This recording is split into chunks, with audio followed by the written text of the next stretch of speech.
I met Lili at a party in Texas, and we hit it off immediately. She was charming, beautiful, and had a captivating smile. We spent hours talking, and I was drawn to her charismatic personality. After months of chatting back and forth, I decided to take our relationship to the next level. I asked her to move from Texas to California. She agreed, and I was excited to start a new life with her. As we settled into our new life together, I introduced her to my friends, including my army buddies. They were all impressed by her beauty and charm. Lili told me she was from Mexico, and she loved wearing traditional Mexican dresses, which really made me fall in love with her. We went on vacations to many places, and I was happy to show her the world. However, I had no idea that Lili was a real estate investor. With a shady past, she had a reputation for tricking people and taking their houses. I was oblivious to her true nature, and I trusted her completely. One day, I received a letter from the Air Force, and it was then that I realized I had to get back to my duties. As a captain, I love ladies in heels, and Lili knew just how to make me happy. But little did I know, she had other plans. As we continued our life together, Lili started to take an interest in my finances. She would often ask me about my investments and my properties. I was naive and shared everything with her. She would smile and nod, making me feel like she was genuinely interested. But behind my back, Lili was working on a plan to take my mansion. She started by gathering information about my property, including its value and any outstanding mortgages. She would often, accidentally, stumble upon documents related to my finances, and I would brush it off as mere coincidence. As the days went by, Lili became more and more involved in my financial affairs. She would attend meetings with my financial advisors and ask pointed questions. I thought she was just being supportive, but in reality, she was gathering ammunition. The first sign that something was amiss was when I received a call from my bank, informing me that there were some suspicious transactions on my account. I brushed it off as a mistake. But Lili's reaction was suspicious.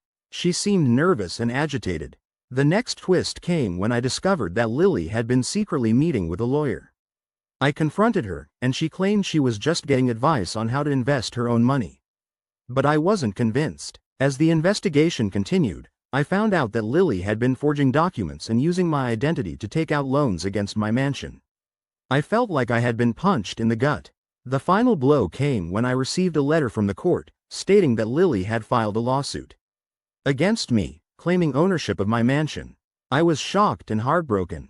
The real estate investor finally took my mansion by forging documents and using my identity to take out loans against it. I was devastated, and my life was turned upside down. I couldn't believe that the person I loved and trusted had deceived me so thoroughly. I felt like I had been living in a dream, and now I was waking up to a harsh reality. I lost everything. My mansion, my savings, and my trust. I was left with nothing but debt and a broken heart. I couldn't help but wonder how I had been so blind to Lili's true nature. I thought back to all the times she had been alone with my documents and financial information, and it all made sense now. As I investigated further, I discovered that Lili had a history of scamming people.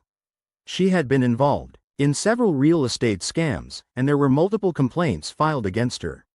I felt a sense of anger and betrayal, knowing that I wasn't the first person she had deceived. I reported the crime to the authorities, and they launched an investigation. It was a long and arduous process, but I was determined to bring Lili to justice. I worked closely with the investigators, providing them with all the information I had. The trial was a grueling experience.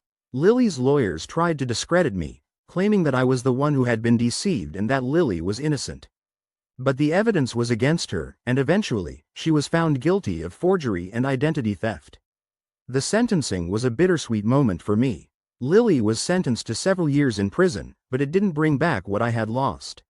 I felt a sense of closure, but it was tempered by the knowledge that I would never get my mansion back. As I looked to the future, I knew I had to move on.